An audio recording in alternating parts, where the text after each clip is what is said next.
Good evening, Bahamas. Coming up tonight in our news. The immigration minister praises the proposed changes to the citizenship law. A 9-year-old girl needs your help to fund a major surgery. Public parks with no lighting causing quite the issue for people who use them. The U.S. Department of State releases its 2019 Bahamas Crime Report.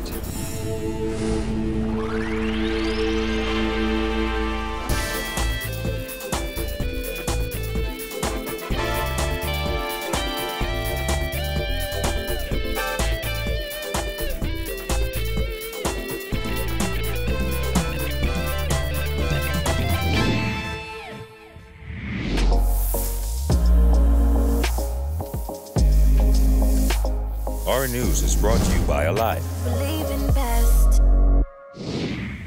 Welcome to our news and thanks for joining us. I'm Jared Higgs. Topping news tonight, the proposed Nationality, Immigration and Asylum Bill 2018 will address the right of Bahamian women to pass on their citizenship to their children born outside the Bahamas, according to the immigration minister, who said the bill has many implications. He also revealed that despite reports, the bill is not yet out for consultation and was released prematurely. Jillian Gray reports.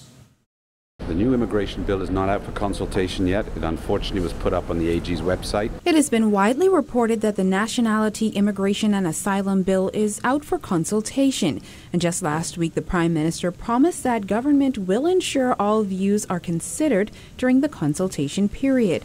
However, it turns out that's not the case. I have not finished my review of it yet with Dame Anita Allen, and when I have, I will make comment on it and put it out for the premature release of it has resulted in some comments, of which have been noted, but that was the idea of the consultation, that the bill would be prepared, it would be presented like I did the arbitration bill, and go out for wide consultation, come back after possibly the summer break, and take another look at it. Unfortunately, it got up on the AG's website prematurely. While political and civic groups have weighed in on the bill, Immigration Minister Brent Simonet insisted today that it was prematurely placed on the government's website. He added that senior staff in the Ministry of Immigration have discussed possible changes. So do you know when that consultation period will start and end? I'm waiting for Dame Anita Allen to get back to me. My senior staff met with her on some changes with regard to the bill, and I'm not sure where that is, but anytime, sure. As you know, it's over 100 and something odd pages long. It's a substantial bill. It has a number of implications. Speaking outside Cabinet today, the immigration minister said probably one of the most significant aspects of that new immigration bill are the citizenship rights now afforded to women. One of the ones for you ladies I'm surprised hasn't been picked up is it gives women the right of children born overseas, married to a foreigner, the right to have their child be a Bahamian. In November 2017, Prime Minister Dr. Hubert Minnis announced that the government intended to amend the law to ensure that all children born outside the Bahamas to Bahamian women automatically receive Bahamian citizenship. Last week, he renewed that commitment. Article 9 of the Constitution states that a person born legitimately outside the Bahamas to a Bahamian mother is not automatically granted citizenship, but has a right to apply from their 18th birthday to their 21st birthday to be registered as a citizen. I'm constantly amazed that the people of the Bahamas turned that referendum issue down, because in my daily life I am bombarded with that on a daily basis, and quite often I bring to Cabinet papers that make those people Bahamian. Reporting for our news, I'm Jillian Gray. A recent U.S. human rights report that pointed to corruption in the Immigration Department has prompted the creation of a special unit to investigate claims. The immigration minister said while many people have claimed they paid a bribe to an immigration officer, he needs hard evidence to take someone to court, as he can't act on hearsay. If anyone knows of a bribe that has been paid to an immigration officer, call me up. My home number's in the book. My cell number is 359-2445. No one calls me. The report that they said did not substantiate in writing to me any claims to any proof or allegations of bribery. We have the case with the Americans that the FBI are looking at, which obviously have looked at. That's a concrete case. But we have to be careful. People go around saying this one bribed that one, this one bribed that one. I hear it all the time.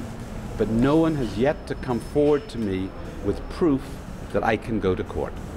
Along with losing their job, officers could face jail time if convicted. Symonette says immigration has set up a corruption unit to investigate reports of bribery. Yeah, man, I bribed a fella up at immigration. I can't. It's so easy to say. Now, please don't get me wrong. I'm not saying it doesn't happen. I just don't have proof that I can go after the person. The Director of Immigration, Clarence Russell, has set up a corruptions unit. There have been reports to that, and we're looking at those, and hopefully something will come of those. But if anyone knows of proof, let me know. The U.S. Department of State recently released its 2019 Bahamas Crime and Safety Report. The report, which was compiled by the department's Overseas Security Advisory Council, labeled crime a serious risk in New Providence as it reported a 32% increase in crimes involving U.S. citizens. The report also indicated there were reports of taxi drivers luring visitors to crime hotspots. Jasmine Brown reports. The report was only 9 pages long. However, it covered several areas of crime, and it was based largely on the 2018 police crime statistics. The release of the report came days before the U.S. Department of State reissued a travel advisory to its citizens visiting the Bahamas on Monday. The Bahamas remains at level 2 rating, indicating travelers should exercise increased caution due to crime. The OSAC report said crime represents the country's primary security threat. It said while 2018 stats highlight an overall drop in crime from 2017, including a 25% decrease in murders, there was a reported increase in crimes against Americans. It said, despite the publicized numbers, incidents involving U.S. citizens, mostly rape, sexual assault, and robbery theft, increased by 32%. The report also noted that there have been anecdotal reports of taxi drivers colluding with criminals to drive tourists to known high-crime areas where the criminals target them. As for the most perpetrated crimes against tourists, the report said armed robbery, property crime, purse snatching, theft, fraud, and sexual assault remain the most common crimes. As it relates to sexual assaults, the report noted that the U.S. Embassy has received reports of assaults, including sexual assaults in casinos, on hotel properties, and aboard cruise ships. It also noted that there have been armed robberies at supermarkets, convenience stores, restaurants, banks, and residences, with perpetrators typically conducting pre-attack surveillance. In addition to violent crimes, the report also warned of an uptick in credit card and debit card fraud. It stated that ATM skimmers are active throughout Nassau and noted that according to the police force, criminals commonly use 2 types of skimmers, a fake overlay device or a deep insert skimming device, along with a hidden camera to capture PIN numbers. When it comes to the fight against crime, the report noted there was an increase in assertive policing methods, which included high visibility checkpoints, focused raids, and a robust presence in tourist areas. Just last month, Prime Minister Dr. Hubert Minnis told reporters that he discussed U.S. travel advisories and the negative impact they could have on the Bahamas economy during a recent meeting with U.S. President Donald Trump, who promised to look into it. Reporting for our news, I'm Jasmine Brown. That report also highlighted traffic fatalities as a major concern and pointed to a 29% increase in traffic-related deaths in 2018. It also noted what it called antagonistic tendencies and reckless driving by motorists, many of whom disobey stop signs, speed limits, and traffic signals. In late March, the Road Traffic Amendment Act 2019 was passed in the House of Assembly. Still, the report notes that enforcement of legislation is an issue. It stated that while it is against the law, drinking and driving is common. Police infrequently enforce the ban, resulting in numerous traffic accidents and fatalities. 3 weeks after Deputy Commissioner of Police Emmerich Seymour and 7 other senior police officers were sent on leave, National Security Minister Marvin Dame suggested an acting deputy commissioner could be soon named.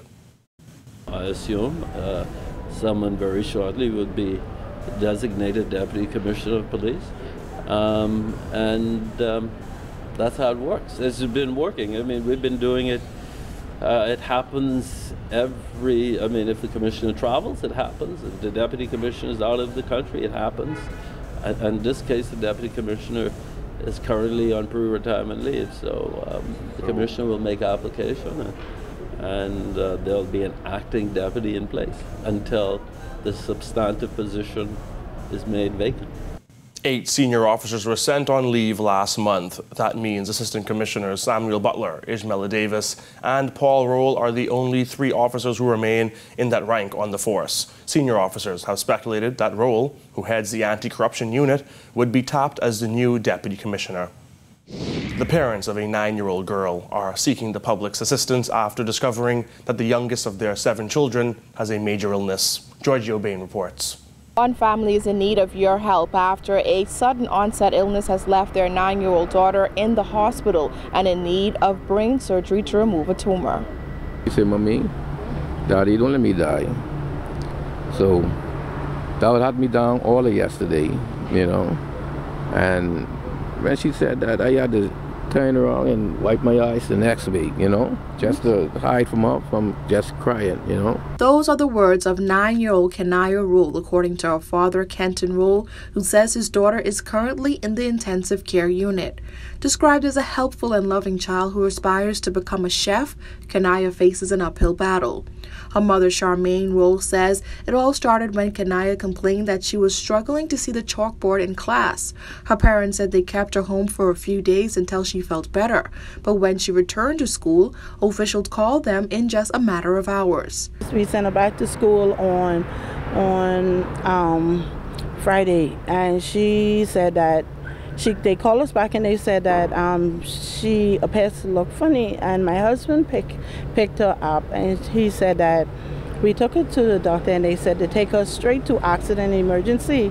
And when we took her there, they were very helpful and everything that they did, they examined her and they realized that she couldn't move her right arm like how she's supposed to, and when she walked, she was dragging her right feet. After several tests, her parents say doctors concluded that something was wrong in her brain. Well, it just came on so sudden, and he said anything could trigger it off. A cell, you know, if you have a cell in you, is a cancer cell in everybody, I think. And once that trigger off, that's it. So it's a tumor? It's a tumor. Yes, it's a tumor. In the brain? In the brain. Tumor in the brain, and they say it's an enlarged tumor. The 9-year-old is scheduled to have surgery tomorrow to remove a piece of the tumor to be sent abroad for a biopsy. Her mother fought back tears as she sent up a prayer for her youngest child. Right now we just praying and hoping and having faith. My family, we're together and we just praying every day and just hoping that Kenaya just be okay and come back home. Come home. The parents of 7 were not prepared for this illness and are now suffering emotionally and financially. They're asking anyone who can help to please contact them. You can reach us at Scotiabank, and the number is 465-67. The account number is 465-67 at Scotiabank. And as the name is Ken and Charmaine Roll. Reporting for our News, I'm Giorgio Bain. Still to come, regulations for the Marco alert system go before Cabinet, plus calls for better lighting on public parks. Stay tuned.